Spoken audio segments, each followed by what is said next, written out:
आज बुंदेलखंड विश्वविद्यालय झांसी के 27वें दीक्षांत समारोह में प्रदेश की राज्यपाल माननीय आनंदीबेन पटेल का आगमन हुआ।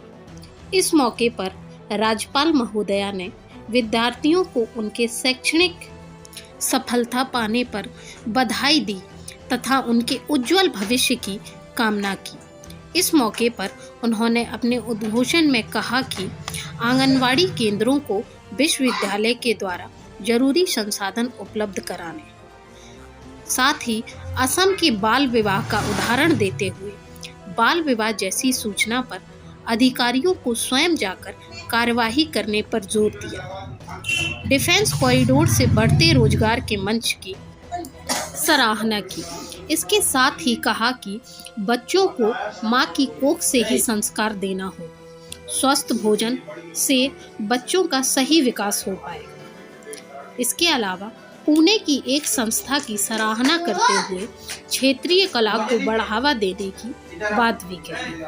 प्रधानमंत्री के मन की बात स्टूडेंट को सुनाने पर भी जोर दिया।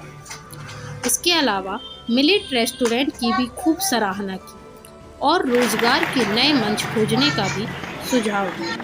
आइए सुनते हैं राज्यपाल महोदया ने क्या कहा। जन्म हुआ 10, 12, 15 साल की हो जाए, विवाह कर दो, हमारा काम खत्म हो जाए। अरे खत्म नहीं होता है, बढ़ जाता है आपका काम। और कानून ये हमारे अधिकारी बैठे हैं। और मैं रिक्वेस्ट करना चाहती हूँ, डीएम हो, एसपी हो, कोई भी हो, कमिश्नर हो, कोई बेटा बेटी का बाल विवाह नहीं होना चाहिए। आप रुकवाइए, आप रुकवाइए। ये मत सोचो कि कोई एप्लीकेशन करे और हम जाकर उसका विवाह बंद करवाए। कोई भी ज्ञानी का हो, कोई भी पढ़े लोग हो, मत सोचिए, सिर्फ बेटी की जिंदगी सोचिए और उसको बंद करवाइए। वही शिक्षा है हमारी। किसी का जीवन हम कैसे बर्बाद कर सकते हैं? और कल जब ये मैंने सब सुना आसाम का, आसाम, आपको पता है आसाम में क्या हुआ है? आसाम में लाखों बेटियों का विवाह हुआ। 15 साल से कम उम्र वाली बेटियों का विवाह हुआ और 1 साल में 1 लाख बच्चियां प्रेग्नेंट बनी। अब सोचिए, हमारे छोटे छोटे बच्चे, लड़कियां की 12-13 साल, क्या ये 12-13 साल की बेटियां का हम विवाह करते हैं? क्यों धक्का नहीं लगता है अंदर? मुख्यमंत्री ने जितने लोगों ने बाल विवाह किया था, सब लोगों को पकड़ा, FIR दर्ज किया। कानून है, कानून का उल्लंघन कोई भी नहीं कर सकता है।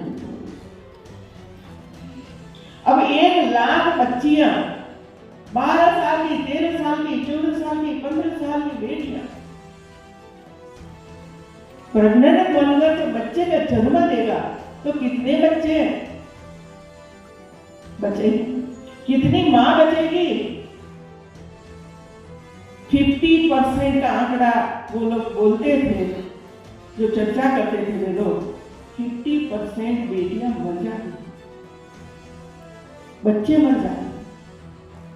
फिर भी हम वो करते रहते हैं। हमारे देश में है सब कुछ। 18 और 21 साल की उम्र वाले बेटी का विवाह हो तो ठीक है, लेकिन अभी पढ़ने लायक बेटी है, होनहार बच्चे हैं, फिर भी हम उसका विवाह कर देते हैं और संतोष हो जाता है कि हम लोगों ने बेटियों को विवाह कर दिया, हमारा काम खत्म हो जाता है। मित्रों, मैं ये कहना चाहती हूँ कि हमारा काम विवाह करने का नहीं है, हमारा काम बेटियों बेटे को पढ़ाने का है, अच्छे इंसान बनाने का काम है हमारा। पुणे में 2 यूनिवर्सिटियों मैंने देखी, एक थी MIT विश्वविद्यालय और दूसरी थी सिम्बोसिस। और लगभग 8-9 विश्वविद्यालयों के वीसी ने मैं वहां भेजा था। तो वीसी और मैं सब जब यूनिवर्सिटी हम लोग देखते हैं तो कितना अद्भुत काम हो रहा है, और वो समझकर यूनिवर्सिटी में वापस आते हैं और हमारी यूनिवर्सिटी में भी ऐसा होना चाहिए।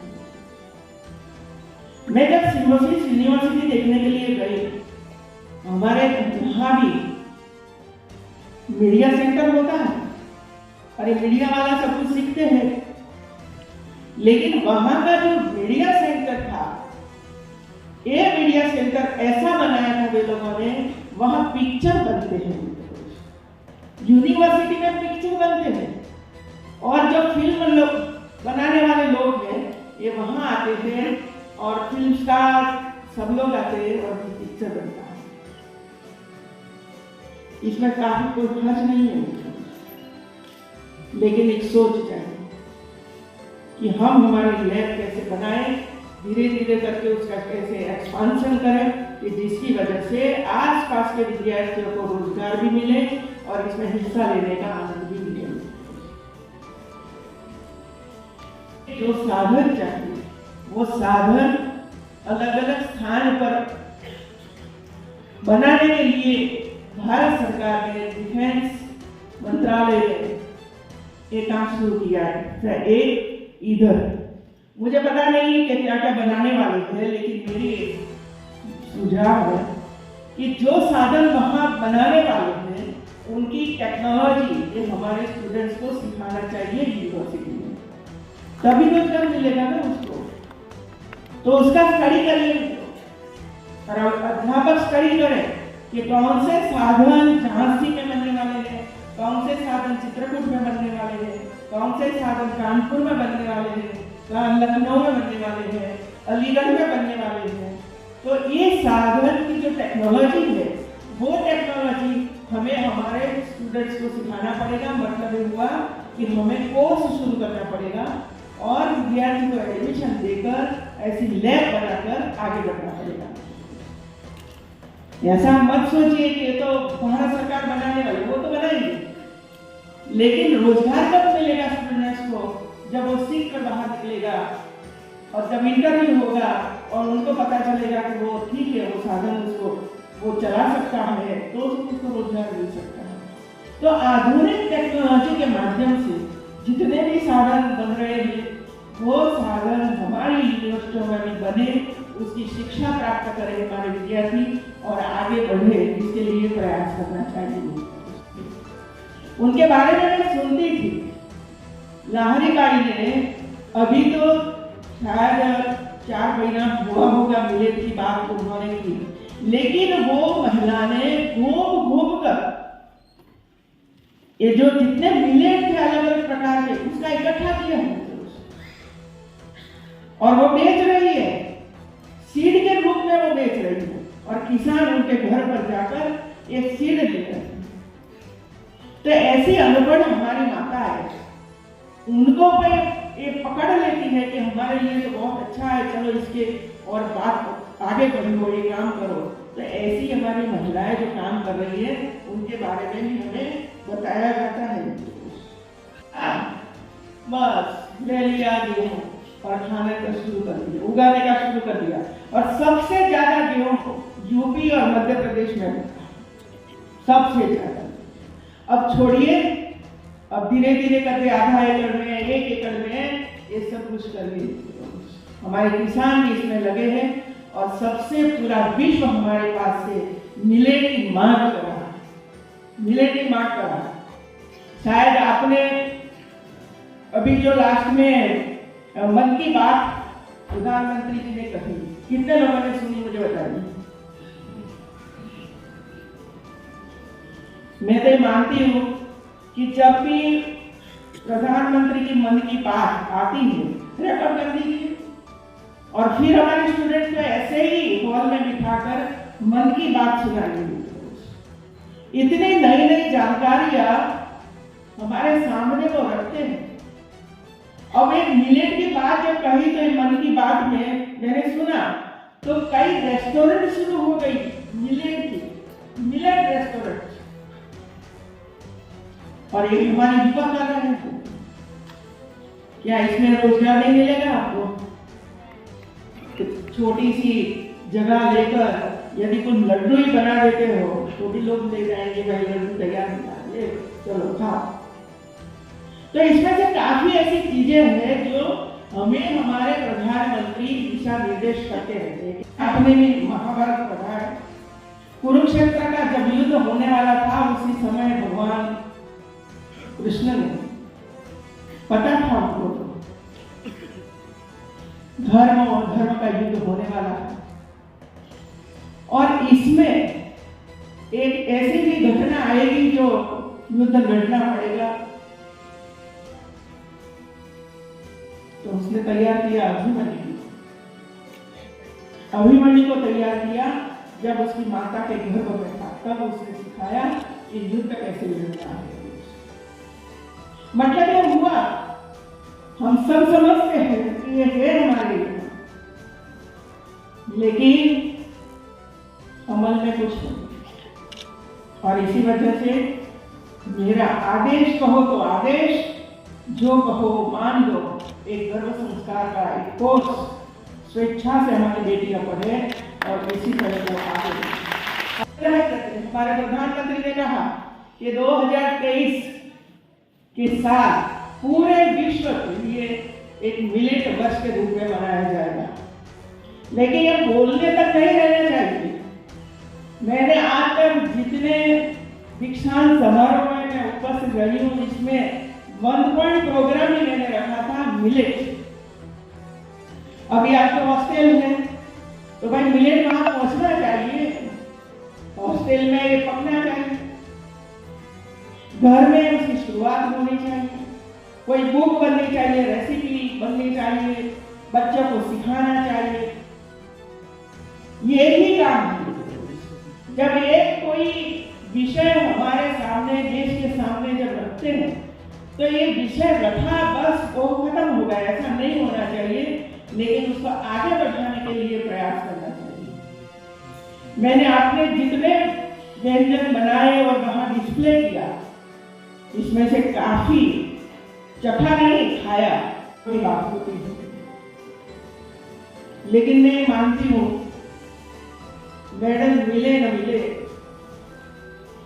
लेकिन हमारा जीवन मेडल जैसा होना चाहिए।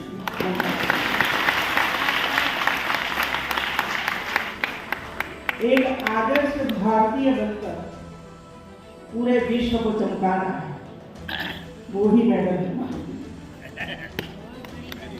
और वो काम करेंगे ऐसे मुझे पूरा भरोसा है। और दूसरा, शिक्षा के समय पे या तो दीक्षांत समारोह के समय पे आप प्रतिज्ञा करते हैं। जो आपने आज प्रतिज्ञा की है, वो प्रतिज्ञा को हर हमेशा आपके सामने रखना, आपके सामने रखना कि मैंने ये दीक्षांत समारोह में जब मैं मेडल लेता था या मेडल लेती थी, उसी समय मैंने एक प्रतिज्ञा की है, और जब प्रतिज्ञा होती है तो उसका पालन तो करना ही पड़ता है। हमारी झांसी की रानी ने यही प्रतिज्ञा की थी, अगले जगह हटाना, मरते दम तक उन्होंने प्रयास किया।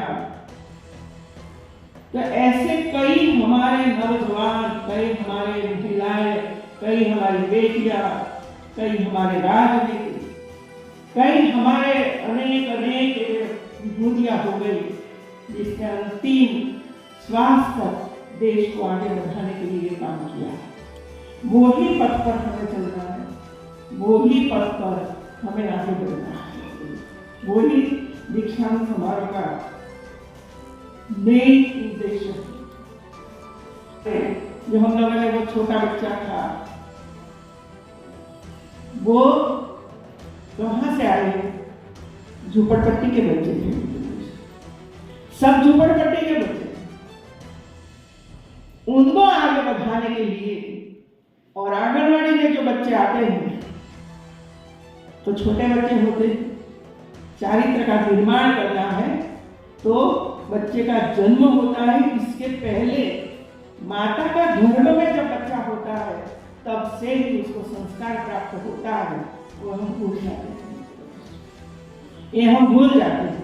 और इसी वजह से कई यूनिवर्सिटी को मैंने ये बताया है कि आप गर्भ संस्कार का कोर्स तैयार करिए और हमारी जितनी बेटियां हैं उनको सिखाइए कि 9 महीना जब हमारे पेट में बच्चा पलता है उसी समय हमें क्या करना चाहिए, क्या खाना चाहिए, कैसे विचार करना चाहिए, कैसे एक्सरसाइज करनी चाहिए, कैसे आचार विचार करना चाहिए, कैसे फिल्में देखनी चाहिए, कैसे बुक पढ़नी चाहिए, कि जिसकी वजह से हमारे बच्चे जो गर्भ में पलते हैं वो भी एक संस्कारी बच्चा बनकर ही उसका जन्म हो।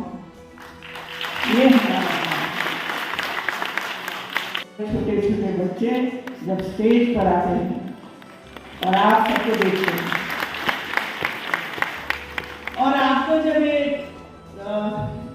मेडल मिलते हैं तब सबसे ज्यादा तालियां तो वही बजाते हैं, छोटे बच्चे बजाते हैं आपके लिए। और दूसरा एक ये जो माहौल देखते हैं ना, अपनी आंखों से देखते हैं, तो उनके मन में भी ये तो विचार जरूर आता होगा कि भाई हम भी 10 साल के बाद इधर आएंगे और गोल्ड मेडल हमारे विशेष अतिथियों के माध्यम से प्राप्त करेंगे। ये विचार लेकर वे यहां से जाते हैं और ये छोटे बच्चे हैं अपने जो फ्रेंड सर्कल है स्कूलों में उनके साथ भी बातचीत करते हैं, उनके साथ भी चर्चा करते हैं।